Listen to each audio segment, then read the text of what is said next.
Jin kan bilang bahwa sebelumnya awal tahun 2018 itu BTS tuh mau hampir bubar gitu. Karena mereka saking tertekannya seterkenal ini gitu.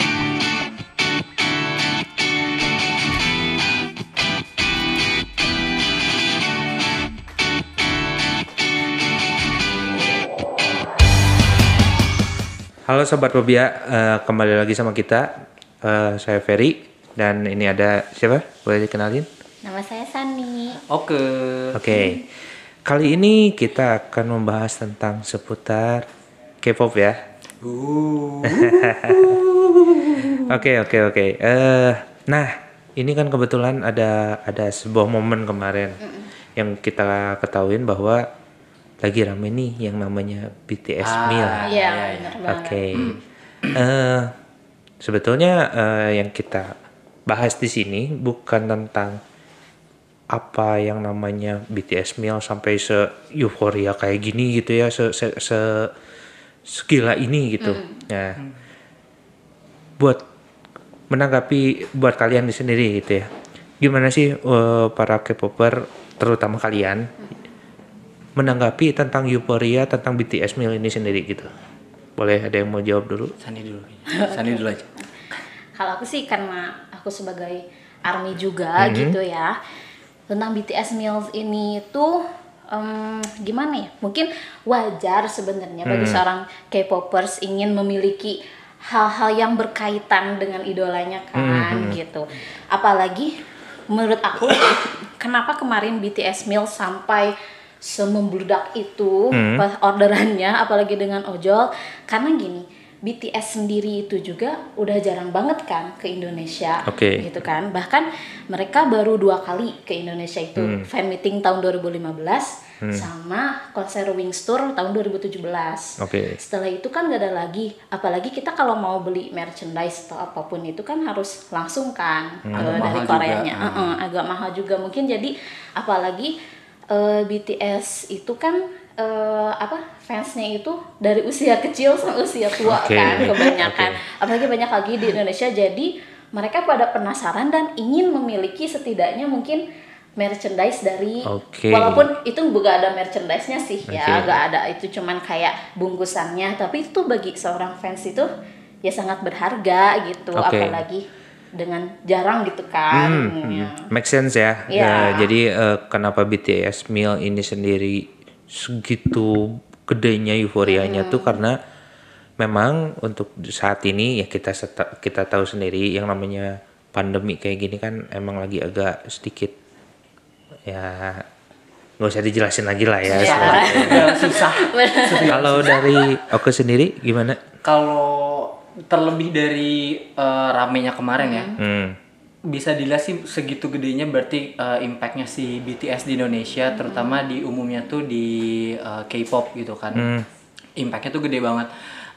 Menurut aku sih satu, memang kalau lihat dari personal ya, wajar-wajar aja kalau misalkan banyak orang yang nyari merch-nya BTS. BTS lagi besar-besarnya banget di Indonesia gitu kan, banyak fansnya banget dari segala usia juga gitu, dan ngewajarin banget, dan itu hak-haknya setiap orang juga mau beli merchnya mau bentuk apapun gitu. Mungkin ya yang sempat jadi ramai itu karena memang lagi kondisinya pandemik gini dan jadi banyak berkerumun, jadi agak ya itu disayangkannya. Tapi sih pernah lihat kalau nggak salah satu teman juga dia fans BTS. Nah dia itu pernah ngeposting di Instagram story-nya itu kan, mungkin beberapa orang-orang awam ini nih yang salah satunya yang agak dijelekin juga dari beberapa orang-orang awam yang ngelihat K-pop teh wah fanatik banget sampai kayak gitu segala macam gitu kan. Nah jadi untuk saat ini tuh BTS sendiri kalau menurut Ferry sendiri ya, ini sebuah euforia apresiasi fans kepada idolnya. Mungkin untuk orang biasa merasanya ini kok berlebihan, kok fanatik. Tapi untuk anak-anak K-pop sendiri ini sebuah apresiasi dengan adanya sebuah kayak kolaborasi lah, kayak gitu, kolaborasi tentang makanan, merchan yang sebetulnya udah ada di setiap di setiap negara.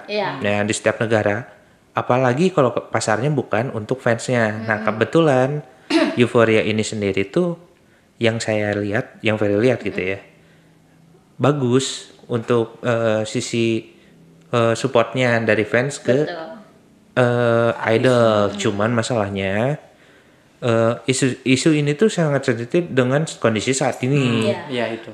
Beda cerita kalau misalkan memang tidak ada kasus seperti ini kayak COVID kayak gitu kan ya. Nah, yang kita bakal bahas sekarang itu ya yang buat orang-orang awam pasti bertanya. Nah, gimana sih cara seorang idol misalkan anggaplah BTS atau kita pakai inisial aja ya A, B, C dan D misalkan. Nah, orang A ini tuh gimana caranya supaya dia yang asalnya biasa, orang biasa pengen jadi idol nih. Kalau kalian ada yang misalnya ada bisa jawab, silakan memberikan statementnya gitu dari awal.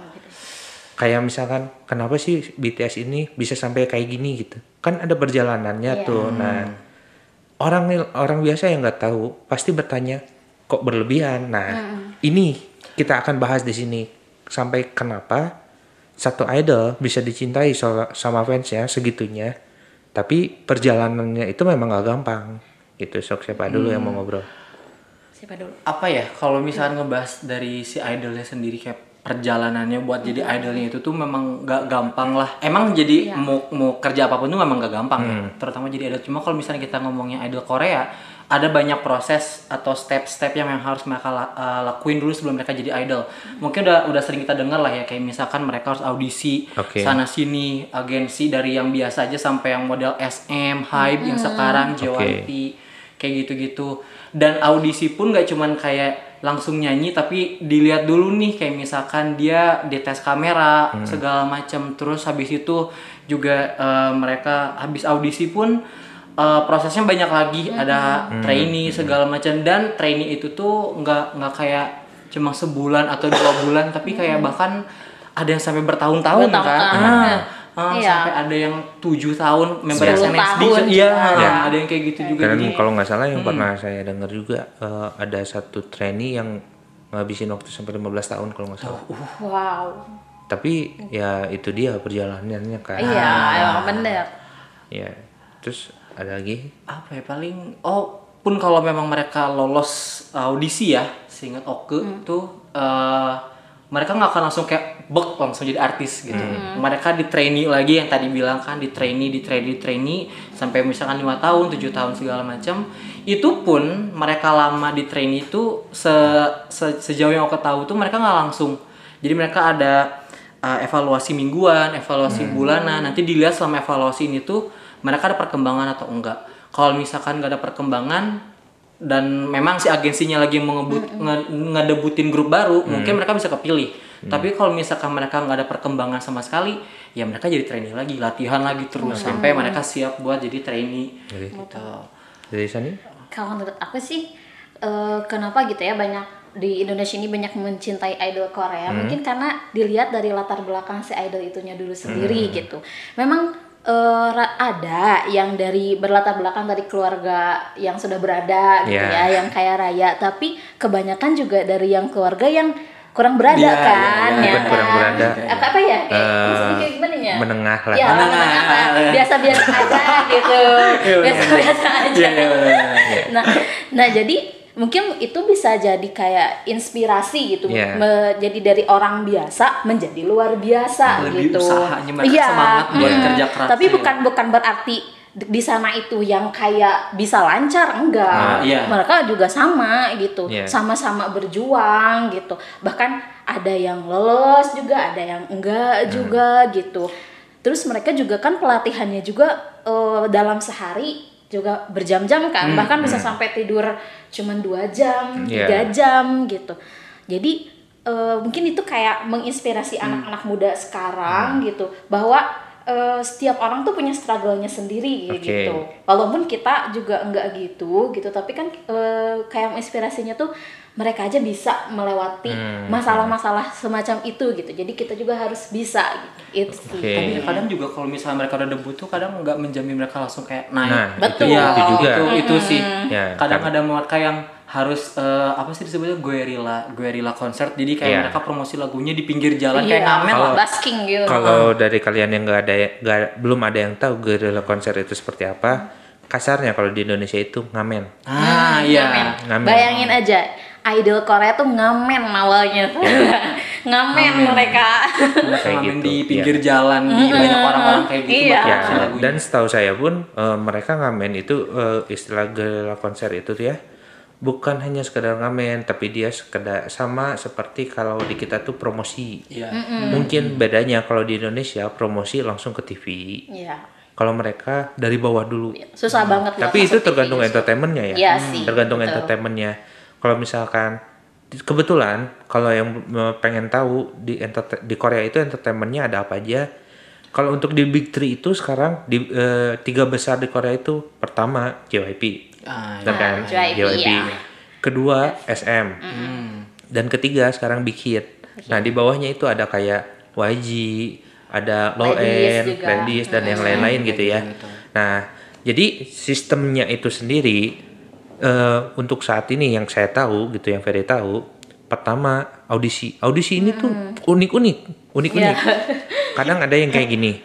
Ada salah satu member boy band, dia lagi main ke Oh iya. taman hiburan. Ditawarin, dikejar-kejar sama Ya. sama staff, Iya. staff agensinya. Ya kayak gitu, dia lagi main ke taman hiburan. Lalu ada staf agensi yang mungkin cukup terkenal melihat dia ada peluang orang lain dengan usaha. Beberapa kali audisi ditolak, tapi mereka yang satu hari itu dikejar jadi kayak gitu. Tapi ketika mereka sudah masuk pun Mereka belum dapat struggle ya belum tentu jaminan untuk mereka bisa debut, karena kayak gini, kalau ada yang pengen tahu namanya Ayu, tahu kan? Tahu Ayu. dong.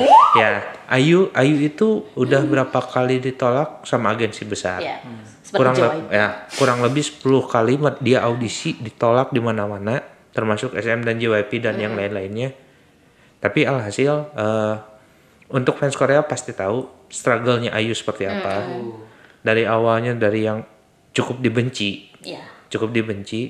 tapi sekarang ya mungkin membuat mereka puji syukur lah gitu.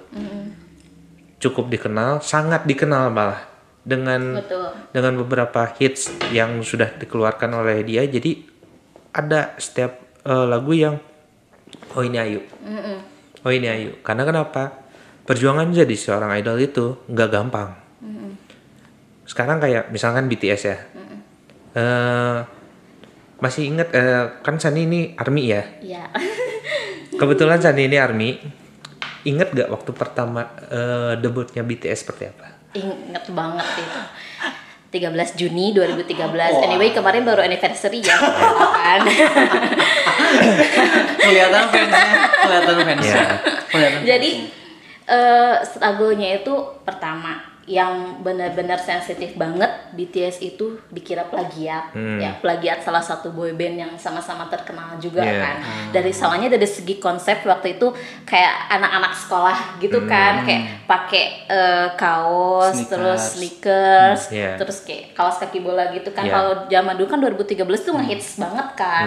Dan terus, itu pun kalau yang pengen tahu juga itu BTS itu pas waktu debutnya dengan single No More Dream, satu-satunya konsep boyband yang keluar dari konsep jalurnya. Betul. Karena waktu ya setahu Ferry juga, waktu tahun segitu tuh semua berkonsep dari seragam lah. Iya. Harus pakai jaket kulit atau apa-apa, jas dan yang lain-lain. Dengan munculnya BTS, maaf ya ketawa saya bukan merendahkan, tapi maksudnya yang lucunya semua orang berkonsep, mereka dengan istilahnya full hip hop, berani untuk debut gitu dengan konsep seperti itu. Dan ketika ada nggak? Oh nggak apa-apa, langsung lanjut aja dulu. Nah ketika setelah debut mereka ada cemoohan kan.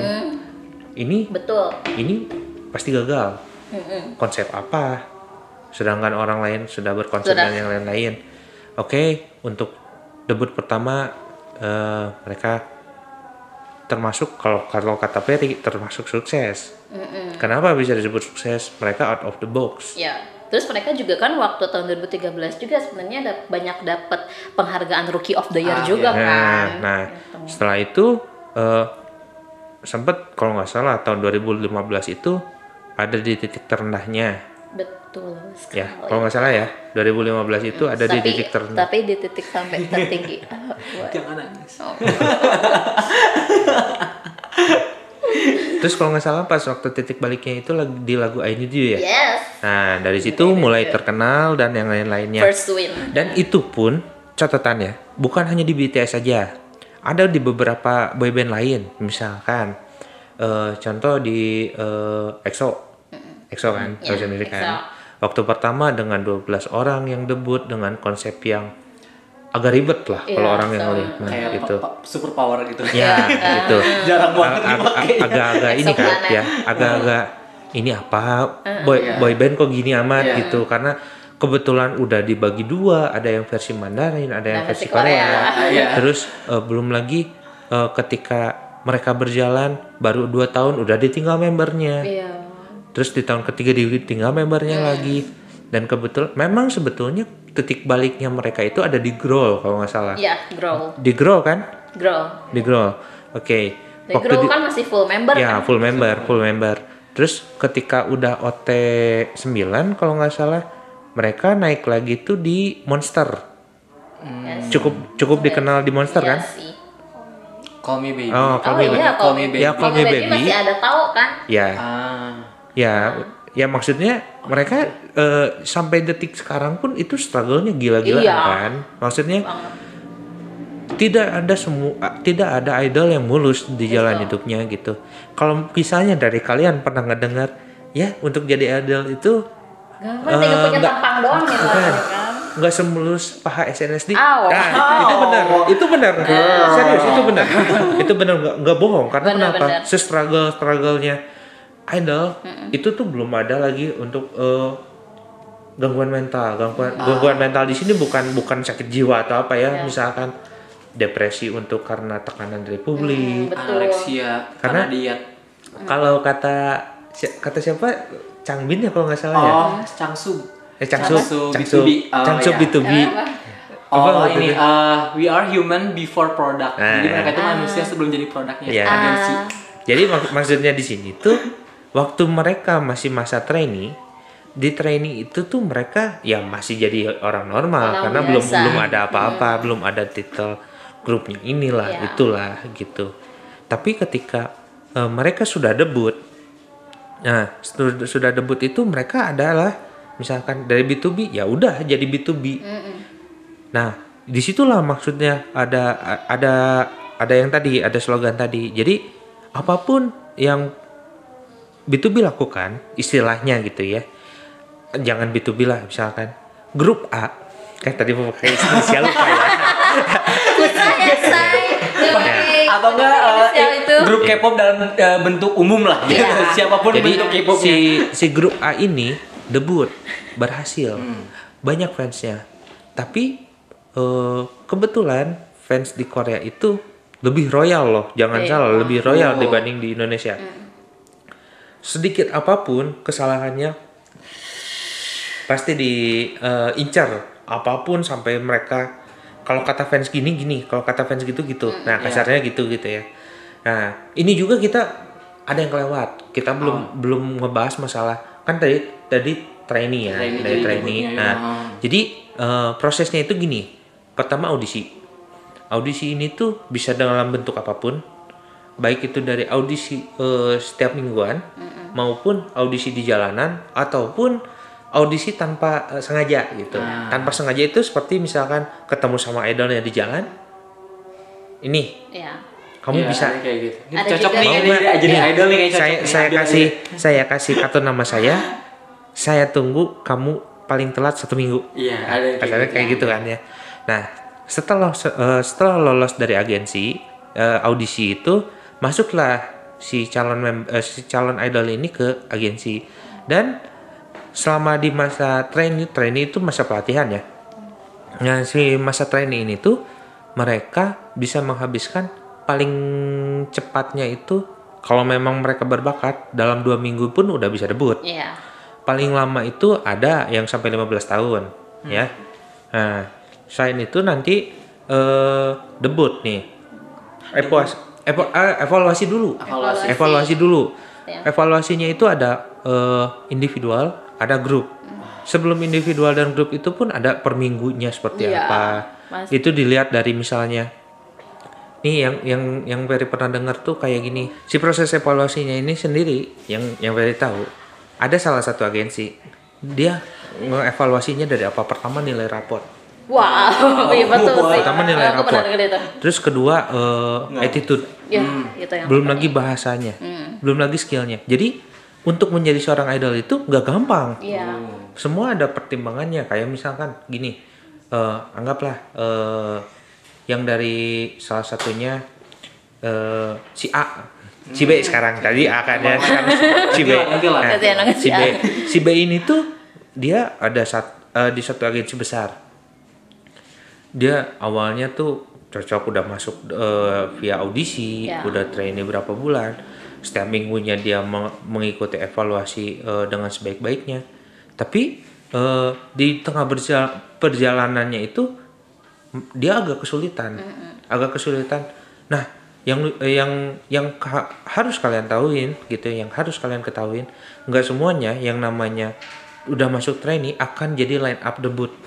Debut itu yaitu misalkan sudah terbentuknya satu grup untuk merilis sebuah lagu untuk dikenal publik, debut itu. Nah, itu tuh belum tentu menjamin mau kamu senior di situ udah 10 tahun, belum tentu. Karena nanti ada beberapa pertimbangan, karena misalkan oke, skill kamu bagus, tapi masalahnya attitude kamu masih perlu diperbaikin. Misal. Iya. Misal Itu gitu kan ya. yang terpenting Atau kan. misalkan attitude-nya udah bagus. Terus Skillnya belum ada. skillnya atau misalkan akademiknya jelek, ya itu tetap mempengaruhi untuk debutnya. Iya. Nah, ketika mereka sudah debut, yang gagal debut itu bisa pertama melanjutkan di agensi itu, ataupun kedua pindah. Ketiga berhenti total. Jadi idol ya. Gitu. Nah, banyak ada beberapa contoh misalkan yang dari asalnya trainee idol, terus jadi aktor, misalnya Kim So Hyun. Ya, Kim So Hyun kan dulu So sempat masuk ke bukan Kim So Hyun. Siapa ya? Aku taunya Lee Jong Suk. Lee Jong Suk. Lee Jong Suk? Iya, Ya. dulu Buat pernah di idol? SM. Iya. Ya. Dulunya pernah di SM, terus dia Yang jadi main aktor. di Replay 1988 tuh siapa? Pak Bogum. Ya Pak Bogum. kan. Pak Bogum juga sama. Dia juga calon idol. Ya calon idol, tapi ya mungkin nggak kuat lah ya, Ya. namanya juga trainee idol. Nah, begitulah. Kalau orang yang nggak tahu seperti apa, nah itu perjalanannya untuk menjadi seorang idol. Belum lagi struggle-nya ketika Ya. mereka sudah debut, sudah dicintai dan yang Ya. lain-lainnya seperti yang tadi saya obrolin gitu ya. Sekelas yang sebesar apapun ya, yang kalian kayak kenal Suju atau misalkan sekarang BTS gitu ya, Big Bang dan yang lain-lain pun itu pun struggle-nya Mereka punya gila masalah, gitu. iya, punya permasalahan Kayak mereka ya, tersendiri. misalkan Suju, maaf kalau misalnya saya harus ngebahas kayak misalkan ada beberapa, ada yang kayak kasus mabuk, Iya. nabrak orang, terus kasus karena menikah duluan. Terus ada yang kabar untuk grupnya bubar di tengah-tengah di tengah-tengah mereka sedang naik daun gitu ya. Banyak banget, dan ini posisinya pun nggak segampang itu gitu. Iya. Terkadang ada yang memang udah debut tapi misalkan perjalanan mereka fine-fine aja, tapi memang nggak dapat perhatian publik, akhirnya hampir mau bubar. Iya. Ada kayak gitu juga. Terkadang ini istilahnya bisnis kan ya. Iya. Ini industri ini bisnis kan. Jadi segimana bagusnya mereka perform, tapi kalau antusias masyarakatnya jelek, tetap aja balik lagi industri tetap berbicara. Iya. Terus ada lagi yang memang si agensinya keterlaluan sih, jadi buat narik perhatian publik. Kalau nggak salah, nggak apa-apa disebut aja grupnya. Stellar tau nggak? Iya, tahu. Iya, Stellar. Tahu. Mereka kan nggak terlalu hype banget pas pakai konsep pertama debutnya, pas mereka diubah di konsepnya marionette kalau nggak salah. Marionette yang wow, yang itu bahkan kan MV-nya juga 19 plus kan. Iya. Iya. Gitu. Nah, Tapi mereka juga yang maaf ini ya, yang member Stellar itu juga karena jahat sih itu emang agensinya. Para membernya pun mereka sebenarnya nggak ingin kan, nggak mau gitu punya konsep sevulgar itu, cuman karena tuntutan kayak kalau kita disebutnya tuntutan pekerjaan Ya, kan ya gitu. ya kasarnya mah kalau kalian yang ngerti tentang industri ini Ya. pasti industri yang Itu kan berbicara menarik gitu. perhatian. Ya, kayak gitu. Ya, itu juga salah satunya sih Ya, ya. sama sih kayak apa ya? Kalau aku nyebutin ini BTS-nya sendiri ya, aku sebagai ARMY gitu ya. Mereka kan kayaknya kelihatan world star, terkenal. Justru itu malah semakin kayak sebuah beban. ya, jadi beban. Jadi Gimana semakin kita beban. cara mempertahankannya kan? Iya. Kayak Suga pernah bilang gitu. Tapi aku lupa bilangnya, nggak tahu di mana, cuman kayak pernah bilang dia tuh tujuannya misalkan lantainya lantai 20. Tiba-tiba dia ada di lantai 60. Ya, Sama-sama menakutkannya kan. Iya. Kayak kita tuh tujuannya nggak di sini loh gitu. Takutnya gitu. Bahkan kan awal tahun 2018 itu waktu spillnya si Jin waktu di Mnet Mama Mnet 2018 kan member BTS semuanya pada nangis tuh. Artist Iya. of the Year apa Album of the Year gitu. Yang Artist of the Artist Year. of the Year. Nah, Jin kan bilang bahwa sebelumnya awal tahun 2018 itu BTS tuh mau hampir bubar gitu. Karena mereka saking tertekannya seterkenal ini gitu. Nah, Jadi makanya buat kalian yang misalkan jadi lu dasar artis BTS begini atau idol tuh idol Korea gini-gini ya gini, kalau gitu. misalkan semakin terkenal semakin enak, salah. Itu salah besar gitu. Makin Nah, ini buat kalian yang orang biasa pengen tahu seperti apa K-popnya itulah Iya. ini. Nah, memang ya kita juga tahu sendiri ya, kalau di Korea kan terkadang suka ada kayak sedikit rasis ke masalah umur atau Iya. misalkan ras dan yang lain-lain. Kalian juga mungkin ada yang tahu atau ada yang belum tahu gitu. Bahwa dari Indonesia pun ada yang udah jadi K-pop idol. Ada bertiga. Yang pertama itu Laudy. Laudi ya. Laudy. Iya. Yang kedua itu Dita Karang. Takarang. Nah, yang keempat itu kalau nggak salah Kevin ya. Kevin tahu nggak? Kevin aku kurang tahu. Kevin Itu asalnya influencer kalau nggak salah. Nah, terus dia masuk debut, cuman nggak tahu nih si status grupnya masih bertahan atau enggak gitu. Cuman yang memang menyita perhatian itu Dita Karang. Ya, karena kan Dita Karang debutnya tahun 2020 kan, yang istilahnya internet bisa diakses oleh semua kalangan gitu. Ya, memang ekspektasi orang Indonesia ketika ini. Nah, catatan juga selain Indonesia pun ada beberapa idol yang sudah debut di Korea, seperti dari kalau Cina ya udah nggak usah dibilangin lah ya gitu. Dari Thailand pun udah ada beberapa Lisa. ya kayak Lisa Blackpink kalau kalian tahu, terus Ten NCT, terus Son CLC. Kalau yang Nikun. ya yang dulunya itu Nikun. kalau kalian tahu 2PM paling Nikun pertama ya? Nikun itu siapa? Nah, Nikun itu dari Thailand gitu. Nah, selain itu juga ada juga yang dari Malaysia. Oh, yang member ini Siapa sih? Aku juga pernah dengar, Ya. cuman lupa. Ya, Isak. iya. Bisa. Nah, itu dari Malaysia pun ada. Nah, makanya maksudnya gini, K-pop ini tuh sudah meluas. Ya. Memang kalian pun tahu demam K-pop di Indonesia ketika tahun 2011 itu memunculkan beberapa boyband kayak ya yang kalau kita tahu Smash, terus EXO-9, Seven Icon, terus Cherry Bell, sampai kayak Cowboy Junior pun Ya, itu mereka masa-masa indah sih kalau Ya. menurut aku. Jadi Keren-keren juga, ya, maksudnya yang Indonesia juga. maksudnya tuh di sini tuh mereka tuh dapat euforianya, Iya. cuman gak bisa mempertahankannya. Nah, itu, betul. Uniknya di Indonesia itu sangat beragam. Jadi kita nggak bisa misalkan sekarang lagi musim ini, ini bisa dipertahankan, enggak. Ya. Karena dikala misalkan kayak gini, Smash bubar, EXO-9 bubar, Cherry Bell bubar. Iya. Tapi ketika mereka reunian, yakin kalian pasti nyanyi. Iya. Jujur aja, kalian Iya. pasti nyanyi gitu. Betul. Nah, Iya, Ya. emang enak-enak Enak sih. sih lagunya. waktu pertama, kok gini ya, kok Iya, gini ya. kesannya Zaman aku SMP. Plagiat sujud. Tapi ketika pas waktu kita udah umur segini Iya. atau misalkan waktu udah ngelewatin itu, oh ternyata si liriknya tuh ke sini. Iya. Oh ternyata jadi ada Udah ngerti. iya kayak gitu. Nah, maksudnya tuh di sini tuh bukan karena ininya. Ini euforia yang kita bahas tuh. Nah, struggle-nya mereka di sini di Indonesia belum struggle bisa di Korea. Iya. Kita untuk dari kayak Dita Karang dan yang lain-lain yang sedang di masa trainee atau misalkan yang sudah debut, kita doakan saja mereka agar tetap bisa Bertahan. berhasil di sana gitu. Pastinya lah ya. Oke. Terus Sama juga- kemarin oh, gini ya, gimana? yang debut itu sebenarnya ada lagi tuh yang bukan di Takarang, satu lagi yang kerja sama antara Indonesia sama Korea. Oh itu mah Yang apa sih? ya Bukan. Yang dari Z-Box bukan Iya, sih? iya, Ya. Z-Boy, kan- Z-Girl. Oh Si iya. Boy, Z Girl. Tapi kan itu mah tapi kalau itu se-Asia campuran bukan Asia, itu sih? mah Asia. Iya, Oke. se-Asia. Nah, Iya, tapi iya. punya konsepnya sama Iya, gitu. konsep idol Dan Korea di juga. trainingnya pun sama. Nah, sama satu lagi kalau kalian yang belum tahu S4. Nah, S4 mereka pernah mencicipi yang namanya training di Korea. Iya.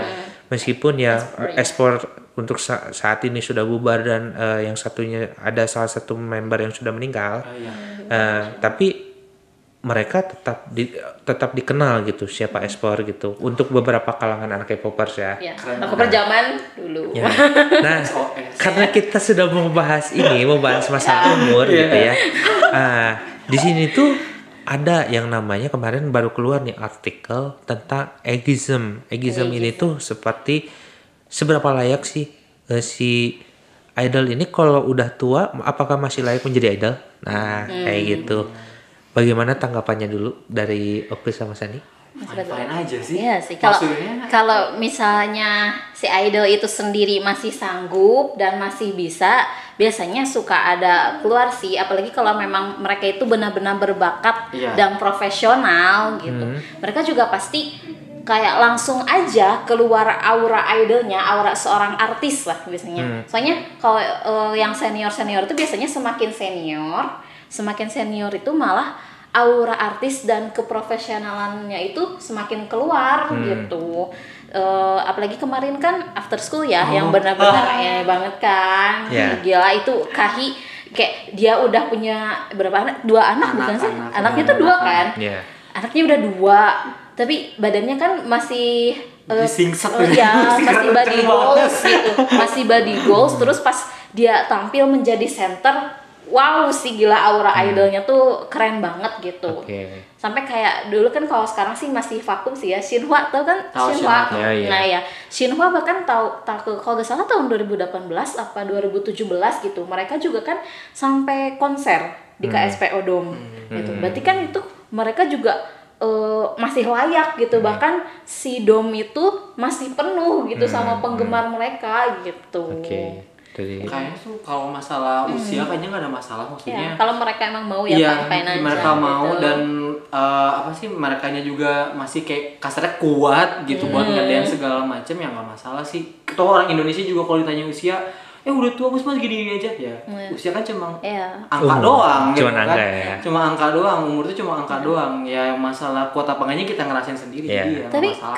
kebanyakan dari idol Korea itu yang udah pada berkeluarga masih pada bisa. Nah, kan? itu. Yang kerennya itu yang kemarin gitu. baru lagi hamil. Lagi juga. hamil loh, ada member After School ya. Namanya Jung Ah. Dia lagi hamil muda gitu. Dan masih kuat ngedance, dance-nya masih bagus, Yeah. nyanyinya masih bagus, itu keren Jadi sih. untuk ya kesimpulan dari mereka yang kalau saya tarik itu kayak gini, untuk menjadi idol, apalagi udah masalah usia ya, itu balik lagi ke agensi sebetulnya. Iya. Itu kebijakan ada di agensi. Kenapa misalkan mereka masih tetap ini? Toh mereka masih produktif kok. Iya. Misalkan betul. gini. Mungkin nggak tahu ya ide Oke atau Sani tahu atau enggak, kayak gini. Kalau di Korea itu ada beberapa idol yang sudah senior yang paling ditunggu, seperti kayak pertama HOT. Pasti tahu kan ya? Pasti tahu HOT. HOT itu kemarin waktu 2017-18 sempat comeback karena ada satu acara, dan antusias fansnya HOT itu masih kuat gitu Iya. ya. Sedangkan kalau kalian pengen tahu umur HOT itu udah mau hampir injak kepala 5 ya. udah 40 kesekian lah ya. 40 sekian gitu ya. Itu HOT. Terus kayak Seskis udah mulai comeback lagi kemarin. Nah, sekarang kayak umur misalkan Suju, apakah Suju masih layak? Layak. Apakah Big Bang masih layak? Layak banget. Apakah Highlight masih layak? Sangat layak gitu. Terus sekarang B2B ya gitu. Angkat-angkatnya Ya lagi ramai gitu. B2B mereka dengan kondisi sekarang cuma berempat karena sisanya lagi wamil, terus baru ditinggal 1 orang pun fansnya masih tetap menungguin kok. Nah, jadi ageism itu sebetulnya nggak ada pengaruhnya sama sekali untuk idol. Gak penting juga buat gitu. Dimasalahin juga sih kayak gitu. Nah, kenapa? Mungkin yang dikhawatirkan satu, pendapatan idol sendiri itu berdasarkan penjualan merchant sama album. Ya, sama karena sekarang tidak ada konser. Mungkin konser virtual ada dengan akses yang memang tapi harus ini. Enggak se-impact itu karena kenapa penjualan merchant pun enggak terlalu banyak. Iya. Karena biasanya di konser itu malah makin banyak yang jual merch kan. Ya, itu. Merchnya dibanyakin. Ya. Terus belum lagi kalau misalkan sekarang perekrutan fans club kan beda-beda kalau untuk sekarang apalagi saat ini gitu. Terus selain penjualan tiket konser, merchandise dan yang lain-lain, itu pun sangat berpengaruh dengan pendapatan mereka. Makanya untuk saat ini ageism itu belum terlalu dipentingkan karena kenapa? Toh mereka yang sudah tua pun masih tetap bisa produktif kok, masih bisa masih punya hati di para fansnya meskipun yang udah berumah tangga lah, udah punya kerjaan yang udah sempat lupa, tapi kalau misalnya kita putar lagi pasti ini masih masa gitu. Gila dulu pernah fansnya di acara musik. kayak gitu. Jadi maksudnya teh, nah sedalam itukah K-pop? Ya seperti itu. Kalau buat kalian pengen tahu, jadi untuk K-popnya sendiri itu masih bisa banyak yang diulik loh. Bukan hanya sekedar idol. Kalau saya pribadi, saya nggak masalah untuk kayak misalkan idol plastik atau apa, nggak apa-apa, itu pendapat kalian. Tapi kita yang sudah mengalaminya bahwa K-pop itu malah membuat kita saling kenal. Betul banget. Ini bukan rekayasa ya. Awalnya kita saling kenal nggak? Enggak. Awalnya kita saling kenal nggak? Sekali enggak. Tapi karena K-pop. Karena K-pop kan. Nah ini pun sama dengan fans-fans lain. Misalkan penonton sebagai fans satu band yang ada di Indonesia gitu. Terus ketika mereka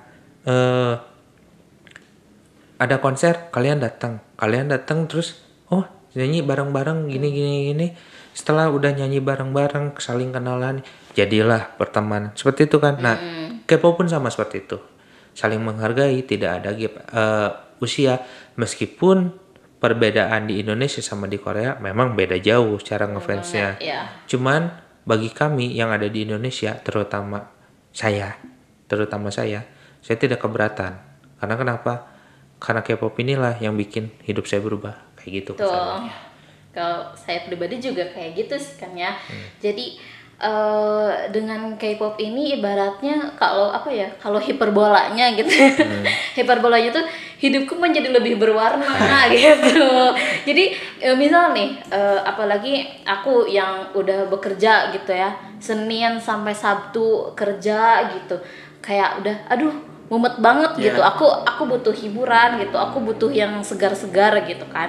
Nah, aku larinya ya ke K-pop, walaupun setiap orang memiliki beda-beda kan ya hobinya. Nah, kalau aku pribadi larinya ke K-pop dan itu bikin at least mental aku enggak sampai stres mikirin kerjaan gitu. Jadi aku ada hiburannya kan kayak gitu. Jadi kenapa sih kayak K-pop gini, padahal kan sama aja ya gitu. Kayak kesukaan setiap orang beda-beda gitu.